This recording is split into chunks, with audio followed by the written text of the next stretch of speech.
the rand gained some strength against a softer US dollar on late Tuesday trade as markets wait for the Finance Minister Enoch Godongwana's budget speech. The JSE closed a touch weaker after US markets reopened after a public holiday in the US. FNB Wealth and Investments heads of equity research Chantal Marx joins us for more on what's moving the market. Chantal, a very good morning to you. Thanks for your time. The rand is a little strong ahead of Finance Minister Enoch Godongwana's budget speech today. What are markets looking out for? Well, I think the rand is strong due to a combination of factors. So firstly, there is some dollar weakness at the moment. We also have commodity prices picking up, and that generally tends to be rand supportive.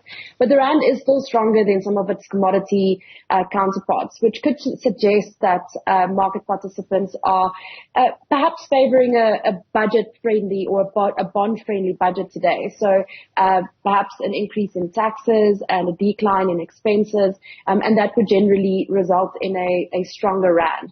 I think what we'll be looking at specifically is if there's going to be any use of our contingency reserves at the Reserve Bank, as well as any potential tax increases or a lack of adjustment for something like bracket creep that could potentially bolster the fiscus.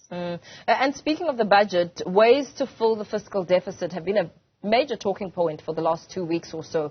Could the Treasury now dip into the Reserve Bank's gold and foreign exchange contingency reserve account for that? And if so, what are the risks? There have been talks around the Treasury possibly doing that, and the contingency reserve is there in periods of stress in order to either inject liquidity into the market if that's required, or potentially to bolster the budget when debt gets out of hand. I think that the way that it is used and the mechanisms by which it is utilized will be in focus.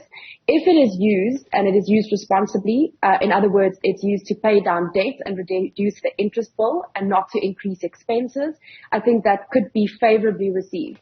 But the fact that it is a contingency reserve means that it does indicate some stress in government finances. So I think it's going to be a very delicate balancing act for the finance minister.